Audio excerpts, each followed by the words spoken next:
Welcome to the Food Professor Podcast, presented by Cattle, Season 6, Episode 3. I'm Michael LeBlanc. And I'm the food professor, Sylvain Charlebois. Our very special guest for this episode, back on the podcast, we don't do this often, is Charlotte Langley, CEO and president of Langley Foods, co-founder of Scout, Bespoke Tin Seafood, startup consultant who is doing and talking at the same time. She's taking her own advice. She's showing, not just talking about how to do it. She's just launched Nice Cans, a bespoke tuna line of canned foods. We're going to hear all about that. Such enthusiasm. She is a force of nature. And she's changing, and you hear in the interview, entire industries as a small indie. Lots of great insights and lessons. Yeah, no, absolutely. It's always great to have. Charlotte is great, and I think in the last 6 years we've had maybe a few people from Newfoundland. So it's nice to always hear from the Rock. Charlotte has a lot of energy, very inspirational, and so it was great to have her back. And for the listeners, you'll hear a bit of your sound isn't great because I effed up. I included your DAL email on the calendar invite, and of course, you don't get your DAL email yet. That's right. So the sound is not great from you, so that's my fault, but also DAL's fault. What's going on with the DAL locker? Well, you didn't get the invite, and all of a sudden you text me, "Where are you? We're waiting for you." Oh my God, I was actually on the highway, had to pull over, went into a Tim Hortons to get Wi-Fi.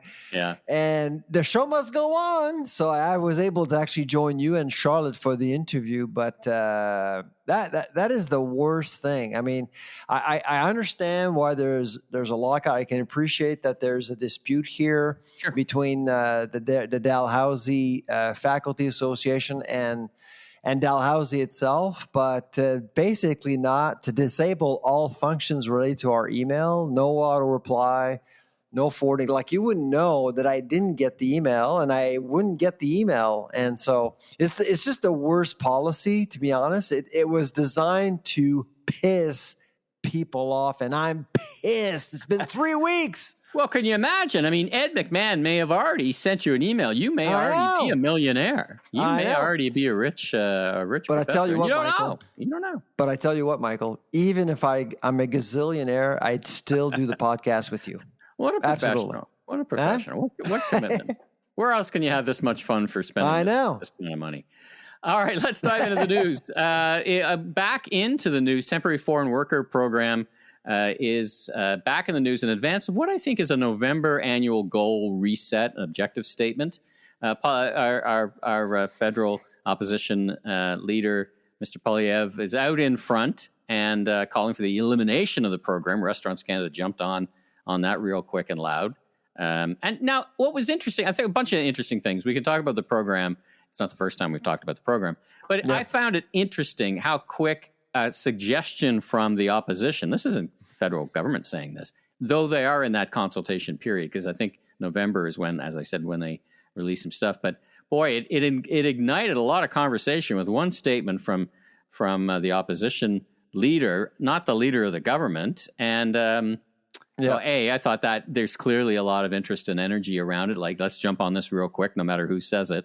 So why don't you walk us through, break it down for us, because I feel it's like a segmented question. It's a very different perspective if you're a quick service operator, a restaurateur, or you're picking, lettuce, or not lettuce, but if you're picking, asparagus in a field for the agribusiness, or you're processing proteins. So segmented, how important is it? And what are your thoughts on where this program needs to go? And then we'll talk about what Canadians are thinking. And Prime Minister just made a statement about it. Well, I mean, just before we actually talk about what just happened last week, we should perhaps go back in time. I mean, during the election, even before the election, there was some work done by the Liberals. There were suggestions, and so the Liberals did recognize that the program needed a fix for sure. Of course, for a variety of different reasons, and I think the biggest reason is the fact that a lot of students, a lot of youth, people under the age of 25 are having a hard time finding jobs because there are a lot. Record unemployment numbers in this country. And the record number overall is 7%. But if you look at youth unemployment, It's like 14%. It's almost 15%. Yeah. Did you hear that 40,000 people showed up to apply for a part-time, short-term gig at the CNE this summer? Something's wrong here. There's clearly something wrong. Every time I go on LinkedIn to post a RA position, I get over 300 applicants for one contract. So I see it myself. I mean, we have a huge problem right now. So in the spring, there was some noise around the temporary foreign workers program. I think that there is a bit of a clash between what parties are proposing versus what industry wants, particularly food service. I think food service is now addicted to this heroin called the temporary foreign worker program. Basically, they actually can recruit a lot of people, pay them low wages, and increase profits, essentially. And it's been working. They would say that it's true that in some cities I have no problem. I don't need the program. But if I'm in Hole-Fast, Saskatchewan, I just can't get people to work. What do you make of that argument? I mean, there's, if we think about dividing this and segmenting it by sector, but also by geography, right? Yeah, absolutely. And of course, now you could argue that many Canadians, people living here, won't be interested in jobs like that, but with current salaries, of course. And so you would probably have to increase salaries, and therefore you have to understand, you have to kind of assess whether or not some business models are going to work with higher wages. And that's really the key here for food service. Now, with agriculture, I think both plans, both Liberals and Conservatives, are recognizing that agriculture and agri-food up the food chain in processing and in agriculture, that program is absolutely critical. So I don't think anybody wants to touch that. But it's long-standing and successful, I would say. That's right, absolutely, and it's needed, to be honest, because it's just a different ball game, different lifestyle. It's these jobs are remotely located. It's hard to recruit. And frankly, when you talk to farmers, they've done a pretty good job accommodating these foreign workers. I mean, we've heard horror stories in the news, but the majority of farmers actually treat foreign workers as family members, really. So I think that's kind of settled. Even the Conservatives have actually recognized that. But he talked about the elimination of the program. Have they recognized that? Because he said he eliminate the whole thing. He took ownership of the issue in the last couple of weeks by saying, let's really end this because our youth needs to work. And I think it's important to value these jobs because you and I were well into our careers, of course. But when you're starting a career, you want to understand how it works to have a boss, how to deal with people. And economists call it attachment to the labor force. I mean, my first job, what was your first job? It's kind of economic onboarding, if you will. That's kind of how I see it. And my first job was on a farm, and I was actually it was during hay season. I worked on dairy farms and things like that. So did you ever work in hospitality at all? Hospitality adjacent. My first job was as a security guard at the Ottawa Civic Center for rock concerts for $2.56 an hour. But I got to see the show. So shout out, we should dedicate this episode to the founder of Supertramp. That was my first concert that I worked at and then sat and watched the show. So anyway. Rick Davies. Yep. We digress. But, if you've Breakfast got 40, in America, so epic. But if you got 40,000 people showing up for a CNE job that pays minimum wage for 2 weeks, clearly, I'm not sure I'm by entirely it's going to raise rates. Your assumption is they would take no job versus a minimum wage job. Is that your assumption in that? That would be my assumption, yes. And so that's why I do think that both parties are willing to push the envelope and get the debate going. And hopefully Prime Minister Carney will remember that he's actually leading a minority government. He needs Parliament to work, So he just said, by the way, breaking news, he just issued a release. We're recording this Wednesday afternoon. The temporary foreign worker program needs a focused approach that targets the needs of specific sectors and regions. Oh, okay. So it's basically what you and I were just saying, right? Yeah, exactly. And so my concern about the conservatives' approach is that the change would be too drastic, to be honest. Do they have a point? Yes. But did they actually announce the right thing to take ownership of the issue? Yes. But practically, when you think about food security, food affordability, it would be too much of a big change all at once. And I'm not sure, and I'm thinking about restaurant operators, I'm not sure they actually would survive. Now, you could argue we have too many restaurants, we have too many Tim Hortons and things not like enough that. Technology. You could also argue not enough technology because as we've talked about. Exactly. So again, you could argue that for sure, but at the end of the day, you don't want to be. I mean, you do have a sector addicted to this, and so you want to go through a phase allowing them to adjust and adapt, and not just pull the plug and see how the market reacts. Because in the last 10 years, that's what we've seen, right? Ditch to ditch, guardrail to guardrail, right? And now we have this huge problem with youth and everything else. So I would take it slow, and frankly, I would agree with Prime Minister Carney on this one. I think it's important to actually look at different markets and adopt a targeted approach to this. Well, the one thing about our federal opposition, he's in line with what Canadians are thinking. Recent study just conducted August 30th to September 3rd from the Nanos research team said 45% of Canadians supported, 26% somewhat supported reducing the number of new immigrants coming into Canada. Slightly different question. And that's what's interesting, though, is that 20% increase in the negative. A few years ago, saying that we have too many immigrants, you were labeled a racist. You couldn't say it. Yeah, we would. Yeah, you couldn't say it. We'd be kicked off the podcasting channels if we exactly. But now people are looking at this issue in a practical way. I mean, I honestly believe that the majority of Canadians believe in multiculturalism. We value cultures, a multitude of cultures in this country. That's what makes Canada great, but at the same time, you also want a manageable immigration policy, and I don't think we had that for a while. Well, pig in the python problem, right? You wait exactly. in the hospital for people are dying in emergency rooms because there's just not enough. Anyway, I know.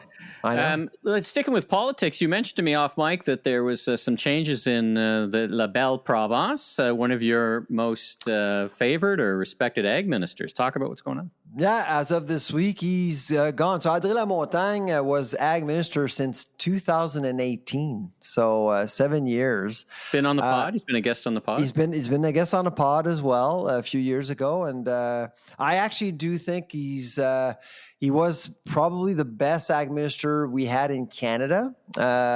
He was the dean of ag ministers, and he championed the code of conduct, for example, along with the minister of agriculture at the federal level with Marie-Claude Bibeau. And of course, with Minister Champagne as well afterwards. But he wasn't just a minister of ag. He was really known to try to influence policy across the country. So he decided not to run again. There's an election coming up next year, and he decided not to run. So he's out of cabinet because there was a cabinet shuffle this week in Quebec. So I just wanted to say, thank you, Mr. LeBlanc, for your service. You've been great for the province. And I do believe he's the best ag minister Quebec has had since Jean Garon. And Jean Garon was ag minister in the 70s, early 80s. Well, I got to meet him. He's a super impressive individual. And of course, I love the fact that he actually came on the podcast, which, not a lot of people are. Well, he came from the grocery business. Yeah. And it showed. Yeah, 100%. 100%. What a great guy, right time. Congratulations. I echo your best wishes. And I'm sure we haven't seen the last of him, maybe in the private sector. Speaking of people coming and going, you again told me off, Mike, something about Cody Bryce. So what have we learned about, he's in the PMO now or something? What's going on? Oh, yeah. So it was announced this summer, and I don't think it attracted a whole lot of attention because he's now the Secretary of State to Agriculture in the Prime Minister's office. What does that mean? What does he do for a living? I think what it means is that he has more influence than the ag minister around ag policy, to be honest. I mean, Hugh McDonald is the minister of ag, but he's really seen as the minister of PEI. Yeah, seen. Really? When you say seen. I know, but Cody Blois knows his stuff. Like, he understands most of the files, including canola, even though he's from Nova Scotia. Like, he was president, he was chair of the Ag Committee for many, many years. He was exposed to a lot of these issues. He understands them. So he was sent to China by the Prime Minister Carney, to join Scott Moe, the Premier of Saskatchewan. Why aren't they talking about this? This is great news. And the day they were leaving, China paused the investigation on dumping, which is good news. It's symbolic, but very good news. So, and frankly, you don't go to China just to show up and take pictures. Right. It's because you're going to be meeting some key folks. Yeah, absolutely. You don't want to wind up, handcuffed to a radiator for a year. So you better have a good experience there. So, that's great. That's great news. No, it is great news. And the other great news, of course, is that we have a sort of détente with India. So we have new appointments, diplomatic appointments on both sides of in India and in Ottawa. So things are looking better for sure with India and China right now. Report out of Western University I wanted to ask you about, and you may or may not have seen the report. I just saw it, that the canola industry is being overblown in terms of its contribution to the GDP. Now, this report is brought to you by the EV Manufacturers Association of Canada. I'm kidding there. Kidding. Now, the numbers been floating around, and I wanted to ask you about the numbers. The numbers floating around is a $43 billion contribution to GDP, but it's really a $15 billion segment. Any thoughts on the different numbers and overall the contribution of canola? And should we focus on it a lot because it's a big part of ag, but what do you think of the notion and the direction of the report? Well, when you think of crushing, when you think of obviously production and everything else, it's a huge industry overall. And I mean, you can argue all day about numbers and how big the sector is, but it is canola. It's Canada oil. It's really probably one of the most Canadian commodities we have. It was invented right here, and canola is very much associated with Canada. And frankly, I mean, a lot of people. There are a lot of GMO advocates, and that are always out there trying to bash canola and trying to say it's poison and it's not good. Seed oil, all that nonsense. Yeah, but I mean, when you look at the literature, the scientific literature, there's basically no risk. And it's cheap, affordable, healthy vegetable oil. And I don't care what people think. That's what I think, because that's what the science is telling us. Okay? Keep to the science. If you're doubtful about canola, look at the science. It's pretty clear. Okay? And Canada is associated with canola, and so I think it's important to actually safeguard. It's our Red Bull. I mean, Austria is very protective of Red Bull. And a lot of other great stuff, by the way. We love the Austrians. Exactly. So we kind of have to, and we're not good at branding. We're not good at branding our commodities abroad, and so you kind of want to make sure that we do a good job with canola overall. Are you, and then we'll last question, then we'll get to our interview with Charlotte. Are you, I don't know if worried is the right question, or picking up on the vibes that farmers are going to go, okay, I'm not going to plant canola next year. Like, it's too. Oh, it is. It's happening already. Really, eh? Oh, yeah, absolutely. It's already being mentioned in the news. I saw a few articles in a Western Producer, for example, and of course, farmers are already thinking ahead. And if there's so much uncertainty, I mean, business hates uncertainty. Farmers despise uncertainty. And so right now they're talking, of course, they're harvesting right now. And thank you for the work you do, farmers out there, because they work their ass off. Bleep, bleep. 100%. Oh yeah. But once things calm down, they're going to start thinking about next year. And I can tell you, because of what's happening with canola, they're going to start looking at other crops for sure. All right, well, let's leave it there for the first half of the show. Let's get to our great interview with Charlotte Langley and talk about her nice cans. And then, first of all, we're going to hear from our friends at Cattle. Need fast, reliable Canadian shopper insights? Meet Rapid Response, Cattle's most popular survey tool.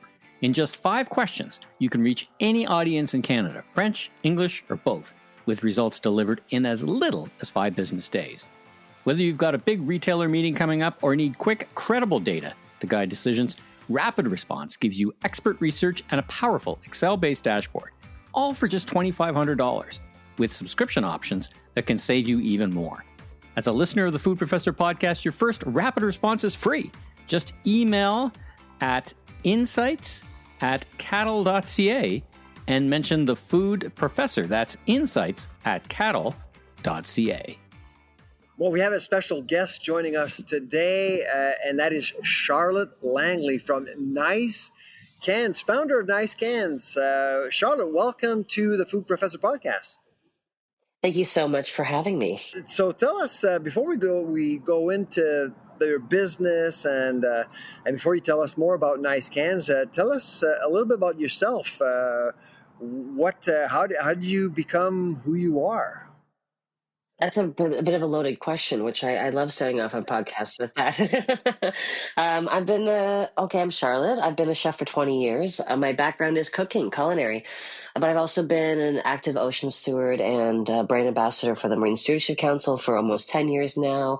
I have been working on recipe development, product development, cookbooks. I've catered 1,000 weddings. I've been trying to save the oceans for a long time. I'm a kind of a Jill of all trades is how I like to frame it in this conversation. And I became interested in the canning industry, in all honesty, kind of by accident. Tell us more about your latest venture, Nice Cans. So why is it called Nice Cans, and what do you guys do? All right, well, Nice Cans is a boldly delicious canned food brand. And why it's called Nice Cans is because it's kind of cheeky, don't you think? I thought that in the world today, I had a mistake. Your website is just Nice Cans, and you said, "Oh, I don't own that." Was that an OnlyFans site or something? I mean, I was looking for nicecans.com.ca, what have you, and it was owned by not a food-based company, so I was unable to purchase that. So just Nice Cans it is for now, but which does lead to some confusion. But that just means it spurs new conversations with people all the time. And that being said, Nice Cans came out of a very quick translations to what I want to make. They're nice cans. They are thoughtful, delicious, well-sourced, great supply chain, have ethics and morals baked into the background that most consumers won't even see, touch, or taste because it's so delicious. That's all they're thinking about. But it sort of carries, a simple and honest message of they're nice. It's a nice product. Well, it's not your first time on the mic with us, and it's not your first venture into canning. And you and I were talking off mic about this kind of journey that started, as you said, as a chef, and then deeper into the food business. So, talk about this. You mentioned the ocean steward bit, and you really focused in this venture on sardines, and you learned a lot from your last ventures. Of course, we all do, and I think you've been doing some consulting and helping people get started and startups. Yes. So let's start about the product line first. I just want people to understand what you're selling, and then we'll and why, and then we'll kind of get into some of the other interesting stuff you're doing. Sounds great. So we started with sardines for Nice Cans specifically because I'm looking for ocean species, whether they be wild or aquaculture based, that are recognized as a healthy contribution to our ecosystem, to our planet. And sardines have been sort of a hot topic for the last couple of years. They've become more popularized in the North American diet, as well as other countries. I've always eaten sardines. And I was going, okay, I need to find a company that can help me build this build these flavor profiles out and have capacity to grow and scale another canning like side project or a can business. And I reached out to a company out of Portugal called José Gourmet, and they've become my partners on this project. And by partners, I mean they are the operators and the producers of the said good. I've developed all the recipes. I've worked with them very intimately to create this product line. I'm sort of like the front of house or the back of house as a culinary reference. And when I said to them, I said, listen, guys, I've been an MSC Chef Ambassador for almost 10 years. I work very closely with that NGO and organization, MSC, or Marine Stewardship Council, for people that don't know that name. And I said to those guys at Jose, I said, what do you have available in this country that's MSC certified? And they were like, well, we don't really work with that certification at this point, or it's not really of interest to us. And it wasn't something that was really on their lap. I said, well, if you read any ESG, development plan for any grocery in North America, they're looking for these type of products. The consumer may not necessarily know about it, but those buyers are looking for those sort of goods. Me as an ambassador, I'm also only going to work with organizations and fisheries that care, right? That are paying attention to those things. So I said, let's get certified. And they were like, I don't know about that. But I showed them the value of it. I showed them the opportunity that was lying there. And I asked for MSC certified sardines. I went there a few times, developed recipes. We got certification. And then all of a sudden, something really interesting happened. The port where the sardines come from were like, why are you looking for certified sardines? They were harder to find initially because they haven't been certified. Then the port's like, oh, maybe we should get certified. And everyone's like, oh. And then guess what? Maybe all of the sardine fisheries in Portugal should become certified. So as of July this year... What a story. That's an amazing story. It is an amazing story. It is. So as of July 2025, 21 unique sardine fisheries have all become MSC certified, and they have not seen that level of certification of quality, standard, and sustainability since 1999 or 20, like something in the late 90s, early 2000s. So it's something to celebrate, which to me shows how consumer demand on specific health supply or supply chain when it comes to sustainability, ethics, morals, all the things that I really care about, I'm very passionate about. When we create that demand for that product, we make action and we make it happen. It's a really good story. This is like the underlying story of my brand that no one knows about because we're talking about Nice Cans. That's right. We're talking about Nice Cans, a boldly delicious canned food brand, which is cheeky, edgy, delicious, gorgeous. And that's the hook that brings people in to then enjoy the most sustainable, ethically sourced, delicious product that we can get on the market. Creating global change. Listen, I've been on the sardine train for a long time. Sylvain knows. My wife is Portuguese, actually, so I'm a big sardine fan. Big sardine fan, and of course they've been having a moment too out of the country of Portugal. They had those fun stores. The Wonderful World of Sardines. Yes, they're all labeled as the different years, and they celebrate different years of historical moments in the Portuguese sort of history. It's a fun store, that's for sure. It's a lot of fun. I get my birthday and I bring them home, and I go to the one in New York. So you're ahead of and right on trend, and they're delicious food too. So let's stick on the whole marketing element because talk about your partnership with Jen and Cheekbone Beauty. I had the pleasure of meeting Jen. Jen's amazing. I had the pleasure this summer. She was made Retail Council of Canada's Independent Ambassador of the Year. She joined me and a few other folks for dinner the night before and at the event. What an amazing person and doing such great things. How did that come together? Well, in all honesty, I met her a few years ago before the time that she'll not be named, before COVID, and we were at an event called hosted by SheEO, which is the sort of fund for women that are trying to build companies, and we happened to sit beside each other in the audience. And I was like, "Who are you?" And she's like, "Oh, I'm Jen. I'm Charlotte. I was launching Scout at the time, and she was just beginning to launch Cheekbone Beauty." I just thought, like, what a badass lady. Like, she's so clever, so interesting, 100%. So lovely, and a force, like an absolute force. So it was World Oceans Day is something that I celebrate, collectively with my brand and other companies and other brands. And I just reached out to her and I said, hey, World Oceans Day and Indigenous Awareness Month in Canada, they're in the same month. And Jen's background before she was launching Cheekbone, she was in fisheries and fishery procurement. She worked in the seafood industry. So we also knew each other from that lens a little way. I said, how about we do a collaboration where we do a bespoke, like we take a product line that you're already working with, we add some nice cans flair to it, we do a collaboration, and we put all the proceeds towards your Indigenous education fund that she hosts through Cheap on Beauty. And it was sort of a match made in heaven. Like, in all honesty, like we came together, I organized this really beautiful content piece, and a bunch of non-models, just humans, women showed up, and they were so excited.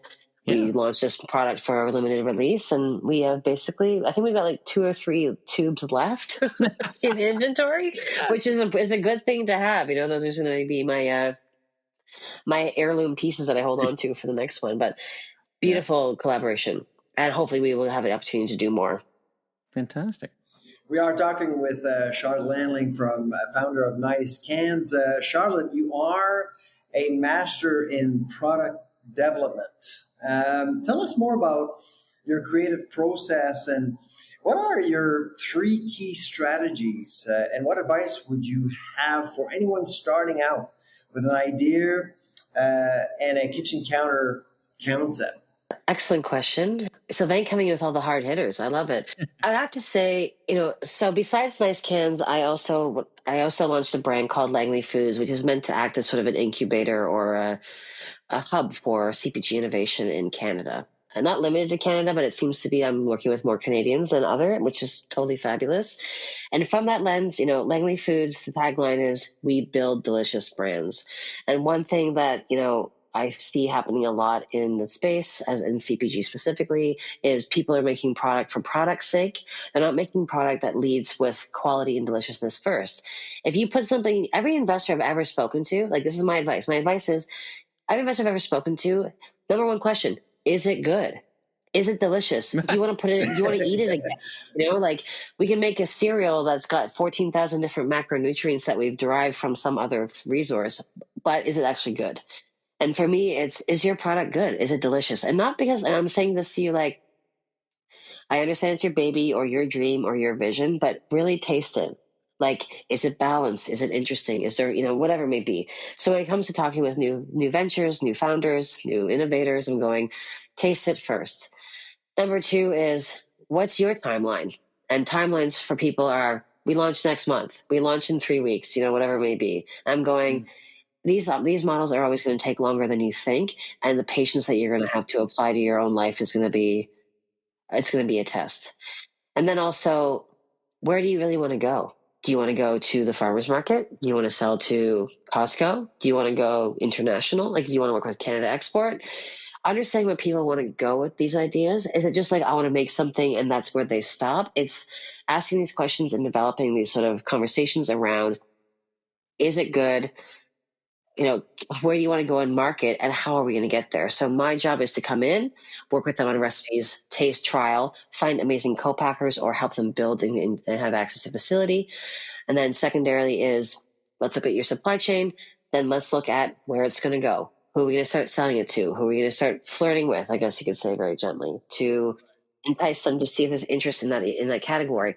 And this is a really light way to say this. On top of it is a ton of market research, a ton of analyzing what's actually happening in the market, and a ton of trials and tasting. V1 through V20.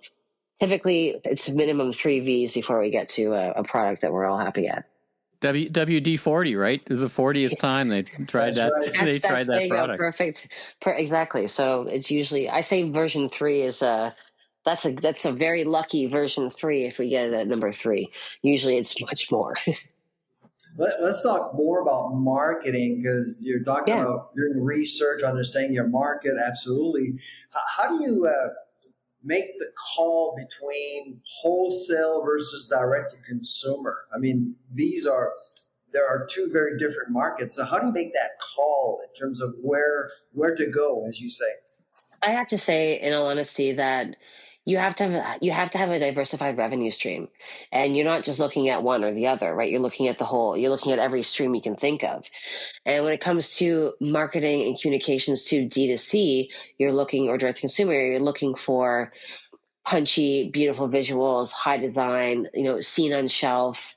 People are reaching out for it without even thinking, because it's so attractive. And that is a big part of this of the current landscape for packaging and design. I like, not to toot my own horn, but we gotta we got an award for the packaging before I even launched the product. Like no one had even this. It was the Dye line. They're great. I love them. They're really interesting.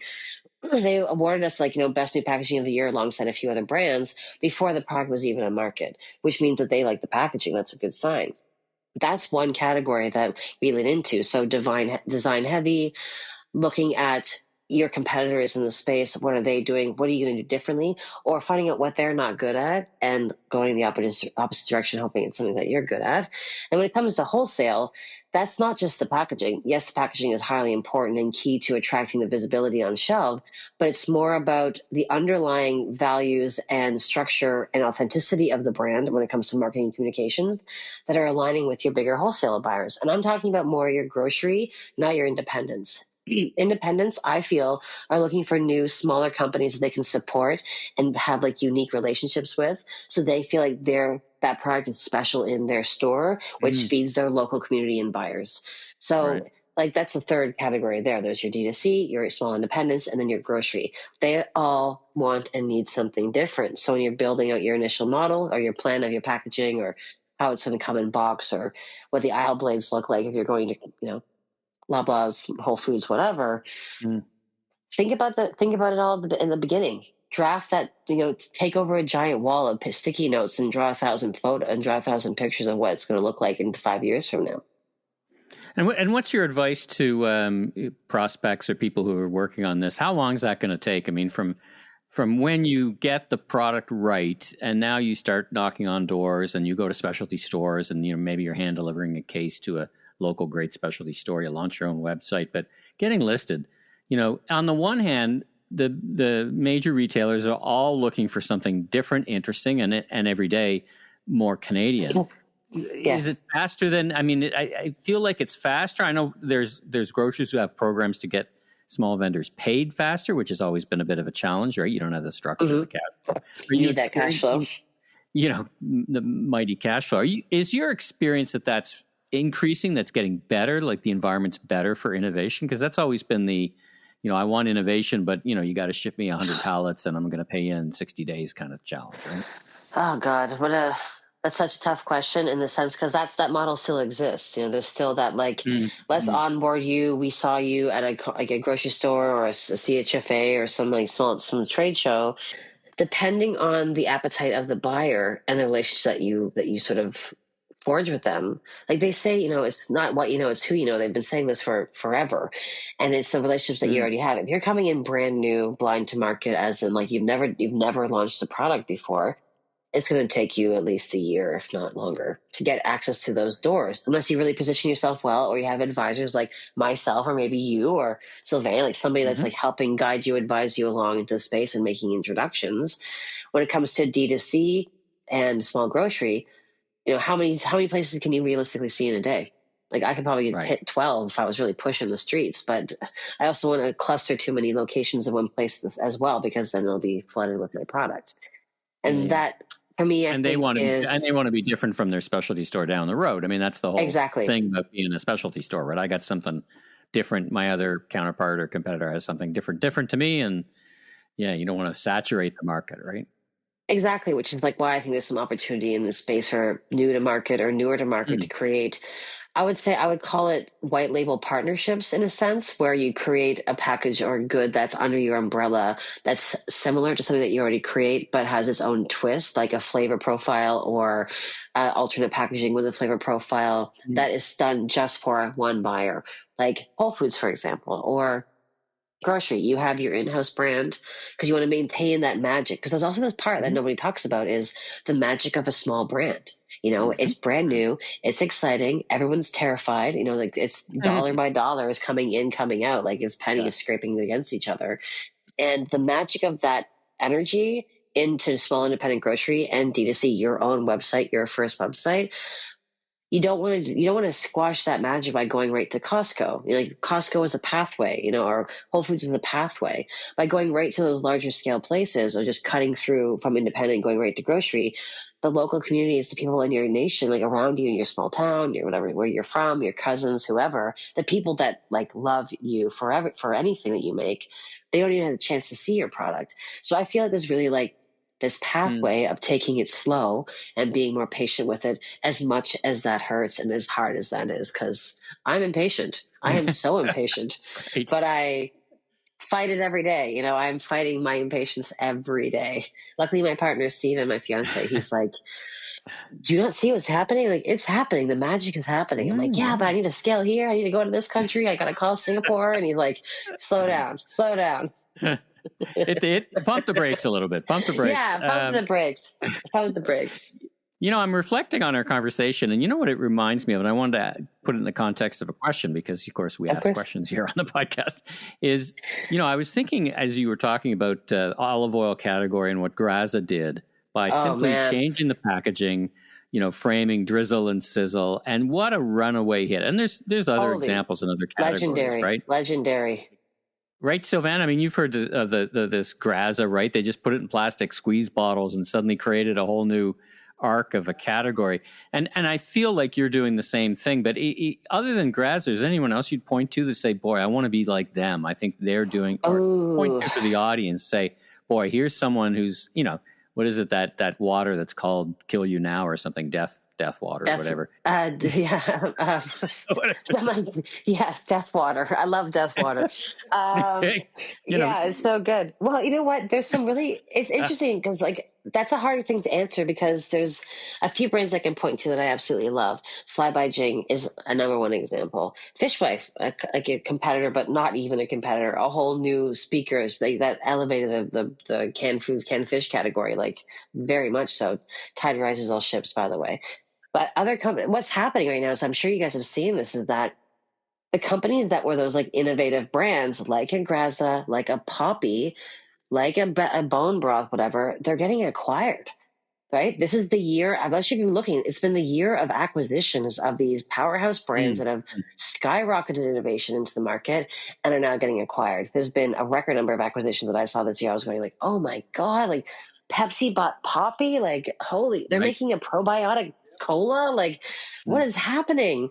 So just for anyone out there that's listening, this is a really interesting time to look at the investment market as well. Like these are all these founders that now exited at these like multi-billion-dollar exits that are coming back to the market because they still love this space and going, what are the new brands that we're going to see coming and popping up? And there's only a few that I'm really experiencing directly that I'm noticing that sort of innovation. And there's one that's called Damya. It's also an olive oil, but it's not in plastic. It's in glass. And they're really bringing interesting flavor profiles from like Tunisia and spices to North America. There's another brand that I'm talking to that's called, it's a fish sauce brand. It's called Old Habit. And they're fresh, but what they're innovating is that they're taking like the supply chain, the waste stream of the seafood industry on the west coast of Canada, shrimp shell heads, herring roe eggs that have been spent, like that are not as attractive for direct sale to consumer or grocery, turning them into the most delicious fish sauce, but not like that concentrated fish sauce you get in the grocery where it's like, you know, you have it in your cupboard for 10 years. It's a little diluted to the point where it becomes a flavor profile condiment that you use regularly. And that's what Graza did. They made olive oil on ice cream, you know, on toast, like in the shower, like you're drinking a can of olive oil before you go to the bar. Like they made it that lifestyle brand, and that is genius. I highly I props to them. Oh, and now guess what? They just launched olive oil in glass jars like a month ago. In glass. Imagine that. I think they launched popcorn today or yesterday, which I love. But what I'm seeing, I think, is also brands like this are segueing into becoming snack food brands. Sylvain, it's interesting, right? Because we often say when we're at a show like Cial, sometimes the innovation gets ahead of the shopper, right? Because sometimes you can be a bit too innovative. Well, that's what Scout was in 2014. You know, canned seafood from Canada, it was ahead of its. Well, thank you. I'll take that as a compliment. People are like, sustainable canned lobster and butter. What are you even talking about? You know, like, I don't understand this. And it took a long time for people to understand the value of that. A long time. Right. COVID was weirdly a good thing for us because everybody was buying canned food. 2020, we launched commercially, boom, 300% increase after the first couple of weeks of launch because everybody was buying canned food. Last question for you, and then thank you. You've been very generous with your time, and Sylvain. Oh, thank you. Unfortunately, we'll tell the story. Sylvain's got stuck midway because I made him. I sent it. He's in the bathroom, I think, at Tim Hortons. Yeah, we love it. The echo is amazing. It's actually kind of perfect. Yeah, it's fantastic. We have to do some karaoke off mic, I think, right after. Oh my God. What's next? What's next for you? And then how do people get in touch with you? Oh, I love this. What's next? So many things. Okay. New product launches. I'm working on I'm working with a micro cannery in Canada to launch a line of lobster. One of the reasons why I'm actually in Newfoundland right now is to have a conversation with a partner. So we're looking at 2 different types of lobster, 2 different recipes, beautiful format, more on the premium side, like a treat yourself, one naughty, one nice, very plays well with nice cans. I am also looking at innovation around secondary processing in Canada, and my deep-seated passion beyond canned food is rehabilitating the canning industry in this nation.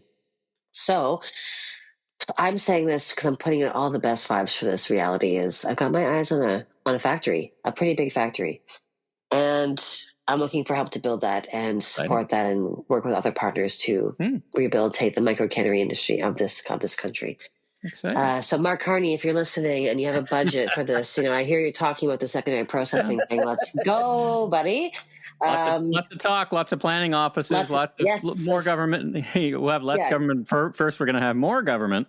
Let's get going. Shovel ready. This is the time. The shovel is ready. And then if anyone needs to get a hold of me or has any questions, if it's sales related, just sales@justnicecans.com. Fantastic. And, or Instagram is like just. And you're on LinkedIn. You're on LinkedIn too, right? I'm on LinkedIn as Charlotte Langley, and so has Nice Cans. And in all honesty, you can reach out in lots of different ways, shapes, and forms. And I love I love consumer feedback.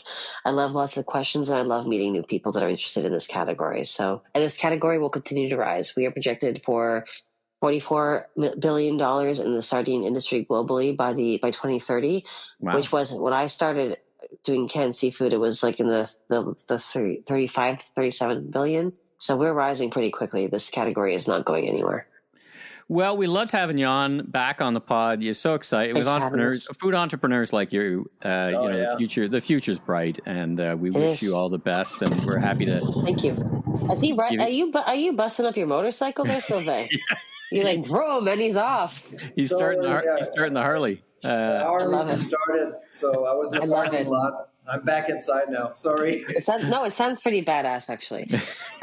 Boom, and welcome to the podcast. We're off on our Harleys. Well, listen, Charlotte, it's just been wonderful listening to you. Very few people have actually made it to our show a second time. You're such an inspiration. Keep up the great work. We just love the energy. Thank you. I'll continue to bring it, and I look forward to connecting with you guys offline and in the future. All right, couple of things to talk about. We're back. A great interview, and once again, for those who missed the first part of the show, you were on flight from a Tim Horton.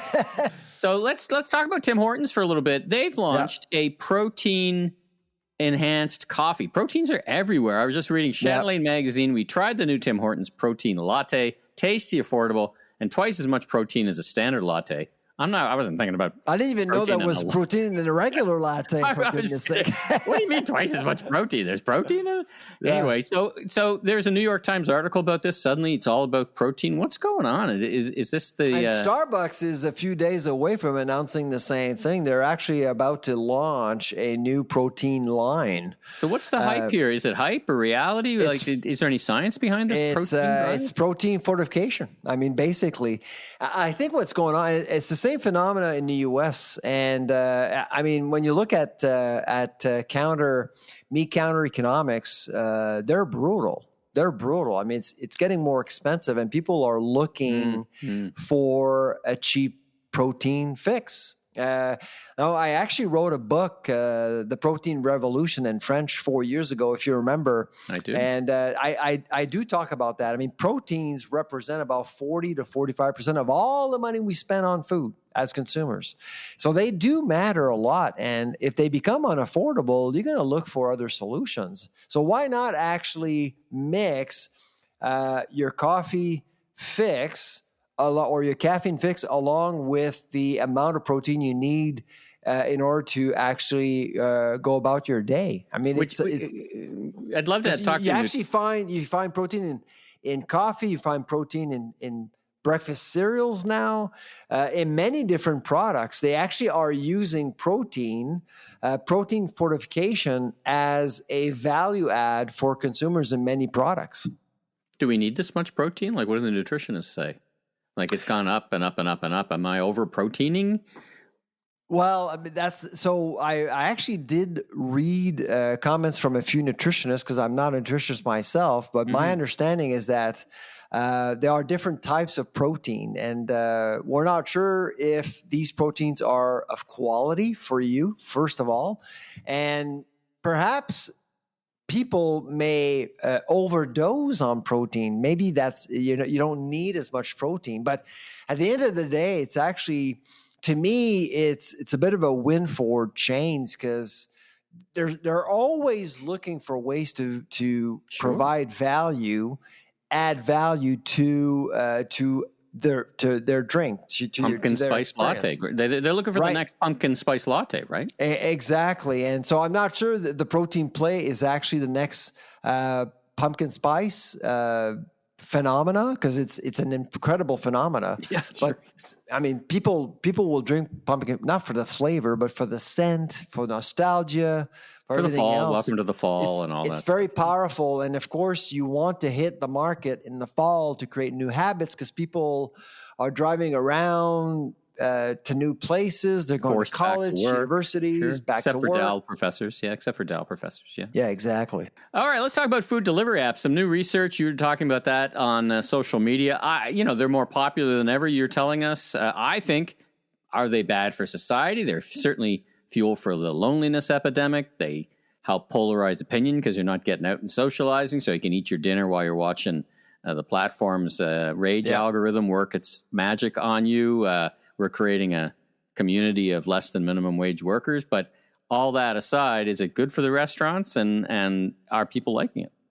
Well, yeah, absolutely. I think, I don't know if you use these apps yourself. I do not.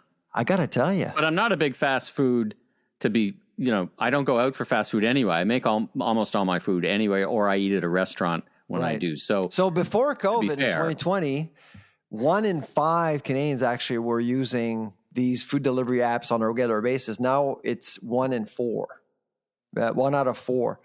And based on our data, we actually think it could actually reach 1 in 3 within the next 5 years. What's driving it? Why are people Convenience, basically. It's so easy. I mean, you can actually order your favorite meal from your favorite restaurant in 15 seconds, basically. Mm-hmm. It's really fast. But my concern is that, what about food literacy? What about, this is your new kitchen? Is that how it works? And right now, who is using these apps? Youth, younger generation. Sometimes we have a parade of all kinds of cast of characters in the driveway dropping off a bag of whatever for the kids. The usage rate for Gen Zs is 38%. For millennials, it's 32%. But for boomers, it's 12%. So that's why, like in the Atlantic, for example, it's much lower because you have an older population. But food inflation is also an issue in the Atlantic. But the king province is Alberta. Followed by BC and Ontario. Yeah, absolutely. And so I think it has a lot to do with food affordability. People are out and about working hard. They just can't see why they should be spending time in the kitchen. And to me, it's symptomatic to a much broader problem. I mean, if you're not spending time in a kitchen, or if you don't want to spend time in a kitchen, you may actually become less food literate, really. And we all know what's going on with DoorDash. It's being sued by the Competition Bureau right now. It was announced this summer. We were off as a podcast, but that's something that actually came up. I'm not sure, Michael, if people understand how much more it costs to feed yourself using these apps. I mean, we're talking 15, sometimes 20% more just to order whatever you need. So it's pretty expensive. Let's finish off a couple of things. Prices at Farmgate for this year. You saying it's good to be a livestock producer. We were talking about the cost of proteins. What's going on?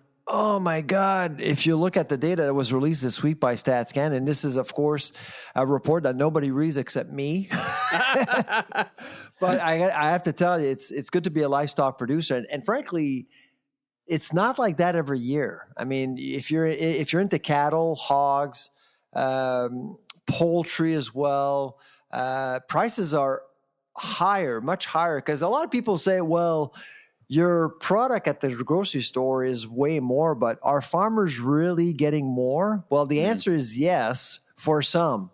So if in livestock, clearly, if you're producing beef, you're making way more money this year. Hogs as well, pork, of course, and chicken. But for everything else, it's mixed. You know, if you're in grains, for example, canola, wheat, oil seeds, not great. Eggs. I mean, a lot of people are, saying, oh my God, supply management, farmers are making so much money. This year, not so much. I mean, when you look at eggs in particular, with the exception of chicken, for example, of course, if you look at eggs and dairy, I mean, prices are slightly higher, maybe 1%, 0.5 to 1%. So, but yeah, so it's a mixed bag this year. So a lot of farmers are making money, but in grains and dairy and eggs, it's not a great year. Now, we know the beef and cattle industry takes years to kind of go from when you start to when you're on the shelf. So do you see the prices coming down at the grocers because there'll be more people getting into the cattle business and there'll be more supply? No, I mean, the drought that affected everybody about 18 months ago, 2 years ago, we were expecting cattle producers to reinvest in their herds at least a year ago. It never happened. It never happened. So we're still waiting, and we're still not seeing an increase in inventories at all on both sides of the border. And most experts believe, and I'm one of them, believe that we're not expecting prices to normalize before at least mid-2026. Wow. Yeah. I guess you're starting to work on your Canada's food price report, right? Absolutely. So we're starting to, get some data, and we're going to work on our models, and it should be ended number 16 this year. Sweet 16 coming out in December, right? That'll be early December. That's right. Exactly. December 4th. December 4th to be very precise. So last thing, Cracker Barrel. So everybody from the person in the neighborhood to the White House had some impact or input on their logo. Now they're announced they're stopping renovation. So they'd renovated a couple of Cracker Barrel, trying to make them more relevant, but now they're saying, nobody likes what we're doing. Like, nobody likes anything that we just did. So we're going to start all over again. Have you ever been to a Cracker Barrel? Yep. Actually, when I was in Florida, when I was teaching at the University of South Florida a few years ago, and we actually, it's a great place to have breakfast with the family for sure. And there's a nice shop you can buy different things too. They do a pretty good job with service, and it was funny because they do focus on service. They took our order, and it took 5 to 7 minutes. And the waitress in the meantime came back to us and apologized because it was taking too long. 5 to 7 minutes. And she gave us cornbread, hot cornbread, and it was amazing. All right. Amazing. All right. Yeah. And did you find it like out of touch with, was it full when you were there? Like, do you think? It was full. Interesting. Yeah. It was packed. Yeah, their numbers haven't been great, and everybody's looked for growth, of course. So, we'll see. We'll keep our eye on. Well, every brand needs renewal. Once in a while, that brand, needs a refresh. That brand needs a refresh. I think everyone agrees. I suspect that they just didn't like the refresh, what? The outcome. Well, that's a whole other notion. But anyway, we wish them all the best. So, all right, that's a wrap for this episode. I'm Michael LeBlanc, media entrepreneur, keynote speaker, customer consumer advisor, and you are? I'm the food professor, Sylvain Charlebois. Safe travels, everybody. Take care.